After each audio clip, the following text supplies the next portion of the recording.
हाँ तो स्टूडेंट, आज हम एक्सरसाइज 1.2 करने वाले हैं, जिसका फर्स्ट क्वेश्चन करते हैं। फर्स्ट क्वेश्चन में ये लिखा है, which of the following are the example of null set. इनमें से कौन से एग्जाम्पल जो है वो नल सेट है।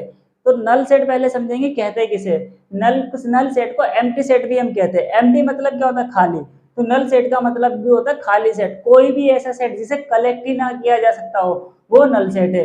और ऐसे सेट को हम लोग इस तरह के ब्रैकेट बना के और इसमें कुछ भी वैल्यू नहीं लिखते, खाली छोड़ देते, तो ऐसे सेट जो है हमारे नल सेट कहलाएंगे। अब यहाँ 4 एग्जाम्पल दे रखे, इन 4 एग्जाम्पल में से हम चेक करेंगे कौन सा नल सेट है और कौन सा नल सेट नहीं है। तो पहला एग्जाम्पल पढ़ते हैं। इसने लिखा है, set of odd odd natural number is divisible by 2। देखो ये जो पहला वाला पार्ट है, इसने बोला ओड नेचुरल नंबर है, तो ओड नेचुरल नंबर 1 होगा, 3 होगा, 5 होगा, 7 होगा, 9 होगा, डैश डैश डैश, ऐसे बहुत सारे नंबर होंगे। लेकिन डिवाइजेबल बाय 2, ये नंबर 2 से डिवाइजेबल है? बिल्कुल नहीं। तो ये नंबर 2 से कट ही नहीं सकता, जब कट ही नहीं सकता तो ये कलेक्ट ही नहीं हो सकता। इवन नंबर होते हैं वो 2 से डिवाइजेबल होते हैं, लेकिन ओड नंबर 2 से डिवाइजेबल नहीं होते, तो ये सेट नल सेट है, ये कलेक्ट नहीं किया जा सकता। तो यहाँ लिख दिया मैंने, ये नल सेट है। अब सेकंड वाला पढ़ते हैं। सेकंड में कह रहा है, set of even prime number. ठीक है, तो सबसे पहले ये जानेंगे प्राइम नंबर कौन से होते हैं। प्राइम नंबर वो होंगे जो खुद से कटते हैं। तो एग्जाम्पल के लिए शुरुआत 2, फिर 3, 5, 6 नहीं लेंगे, 6 2 से कट जाता है, 7 के बाद 8 भी कट जाएगा, 9 भी कट जाएगा, 3 से 10 भी कट जाएगा, 11, इसी तरह डैश डैश डैश करके बहुत सारे आगे तक नंबर है। हमें बोल रहा है सेट ऑफ इवन नंबर भी हो और प्राइम नंबर भी हो। तो ये 2 जो दिख रहा है हमें, 2 इवन नंबर भी है और प्राइम नंबर भी है, तो इसका जो सॉल्यूशन होगा, इसका सॉल्यूशन हो जाएगा ओनली 2। तो इसका सॉल्यूशन तो हमें मिल गया, जिसका सॉल्यूशन मिल जाएगा वो नल सेट नहीं है। तो it is not null set, ये जो है नल सेट का एग्जाम्पल नहीं है। अब बाकी जो है इसका थर्ड पार्ट पढ़ते हैं। थर्ड पार्ट में बोला है, x such that x is natural number x less than 5। कह रहा है एक्स जो है 5 से छोटा है। 5 से छोटा का मतलब एक्स 1 हो सकता है, 2, 3, 4, यही तो है। एक्स 5 से छोटा है, तो एक्स की वैल्यू ये हो सकती है, इनमें से कुछ भी हो सकती है। आगे इसने बोल दिया एंड एक्स मोर देन 7। 7 का मतलब 8, 9, 10, 11 डैश डैश डैश। कह रहा है एक्स की वैल्यू इससे छोटी है, इससे बड़ी है। तो ऐसा पॉसिबल तो हो ही नहीं सकता ना, जब इससे छोटी है, 5 से छोटी है, तो आंसर 1 2 3 4 होना चाहिए। लेकिन 7 से बड़ी है तो आंसर 7 8 9 10 होना जाना चाहिए। तो इन दोनों में कॉमन तो कुछ मिल ही नहीं रहा, तो ये पॉसिबल नहीं है। हाँ, अगर ये इस तरह होता कि एक्स जो है 5 से छोटा है और 7 से बड़ा है, तो इन दोनों के बीच में 6 निकल के आ जाता, तो इसका आंसर 6 मान लिया जाता। लेकिन फिलहाल यहाँ ये गलत है, एक्स मोर देन 7 और लेस देन 5 और मोर देन 7 है, तो ये कौन सा सेट बन जाएगा, ये बन जाएगा नल सेट। अब जो नंबर 4 है, इसका नंबर 4 में दे रखा है, y such that y is a point of common to any parallel lines। सभी को मालूम है कि दो अगर पैरेलल लाइन खींचूं मैं, एक ये रही और एक ये रही, तो ये कभी इंटरसेक्ट नहीं करेगी, तो इसका कॉमन पॉइंट तो आ ही नहीं सकता। अगर ये लाइन ऐसे होती इंटरसेक्ट करते हुए, तो ये दोनों का कॉमन पॉइंट होता। अब इसने बोला ये पैरेलल लाइन है और कॉमन पॉइंट है, तो पैरेलल लाइन का कॉमन पॉइंट कभी नहीं होता, तो इसको कलेक्ट नहीं किया जा सकता। तो ये हमारे लिए कौन सा सेट है, नल सेट है। Question number 2, which of the following are finite और इनफाइनेट। इनमें से कौन सा फाइनेट है और कौन सा इनफाइनेट है। फाइनेट भी वही सेट है हमारे लिए जिनको हम कलेक्ट कर सके, और इनफाइनेट जिन्हें कलेक्ट ही नहीं कर सके, मतलब जिसका एंड ही कहां तक है मालूम नहीं।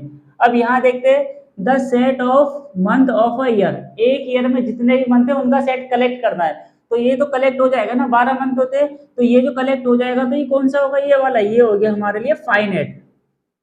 अब सेकंड वाला कह रहा है, सेकंड वाले में देखो 1 2 3 dash dash dash dash dash, last तो मालूम नहीं कहां तक है, तो ये वाला कौन सा होगा, इनफाइनेट। अब इसी के बाद थर्ड वाला दे रखा है 1 2 3 डैश डैश डैश 99 100, तो ये 1 से लेके 100 तक नंबर है, इसको कलेक्ट करना है, कलेक्ट हो गया, कलेक्ट हो गया, तो ये कौन सा हो गया, फाइनेट। अब लास्ट वो सेकंड लास्ट है, the set of positive integers greater than 100। 100 से पॉजिटिव इंटीजर्स लेने, तो 100 से 101 102 103 dash dash dash dash dash कहाँ तक लेना, ये तो इसने बोला ही नहीं, तो कलेक्ट हो पाएगा, ये नहीं हो पाएगा, तो इसको कौन सा सेट बोल देंगे, इनफाइनेट। अब इसी तरह कह रहा है the set of prime number less than 99, तो 99 से पहले आने वाले जितने भी प्राइम नंबर है, फॉर एग्जांपल के लिए 2, 3, 5 प्राइम नंबर है, 5 के बाद 7, 11, 13 डैश डैश डैश और 99 से छोटे ले रहे हैं हमें, तो ये कलेक्ट हो जाएंगे। जब ये कलेक्ट हो जाएगा तो ये भी हमारे लिए क्या बन जाएगा, फाइनाइट बन जाएगा। जो कलेक्ट हो गया वो फाइनाइट, जो कलेक्ट नहीं हो पाया इनफाइनाइट। अब इसका स्टार्ट करते हैं क्वेश्चन नंबर 4। इसमें लिखा है in the following state whether A और बी, इनमें से पूछ रहा है कि जितने भी हमें एग्जांपल दे रखे ए इक्वल है बी के और not a equal to b है या नहीं है, और है तो क्यों है और नहीं है तो क्यों नहीं है। सबसे पहले हम यहाँ पे इक्वल सेट्स के बारे में जानने वाले हैं। इक्वल सेट्स वो होता है जहाँ पे इसके सारे एलिमेंट इसके अंदर दिखे और इसके सारे एलिमेंट इसके अंदर दिखे, तो उसे इक्वल सेट कहा जाता है। तो यहाँ हमें देखना कि ए और बी इक्वल है या नहीं है। देखो ए के अंदर ए है, यहाँ भी ए है, बी है, यहाँ भी बी है, सी है और यहाँ भी सी है, डी है और यहाँ भी है। इसके सारे एलिमेंट इसमें आगे पीछे उसकी बात नहीं है, तो यहाँ पे ए इक्वल टू बी है, ए के सारे एलिमेंट बी में दिखाई दे रहे हैं, तो ए इक्वल टू बी हो गया। इसमें चेक करते 1 2 3 4 1 2 3 4 एलिमेंट तो इक्वल है, लेकिन इसके अंदर 4 है, इसमें भी 4 है, 8 है, 8 है, 12 है, इसके अंदर 12 नहीं है, तो ए नॉट इक्वल टू बी, ये दोनों इक्वल नहीं है।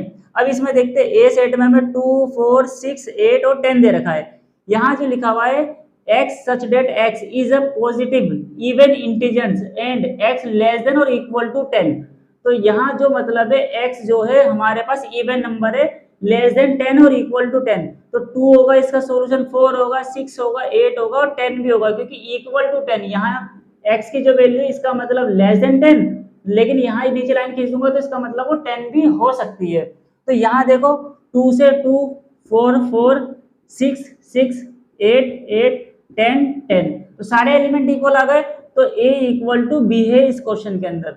अब इसमें देखते हैं x x is a multiple of 10, 10 का मल्टीपल है, तो यहाँ जो सॉल्यूशन होगा इसका 10 20 30 40 डैश डैश डैश, और यहाँ बी सेट में तो हमें ऑलरेडी सॉल्यूशन दे रखा है, तो 10 इसके अंदर है, इसके अंदर है, 20 इसके अंदर है, इसके अंदर है, लेकिन 15 इसके अंदर है, इसके अंदर नहीं है, तो ये एलिमेंट तो एक्स्ट्रा आ गया ना, तो यहीं से हमें पता चल जाएगा कि a not equal to b है।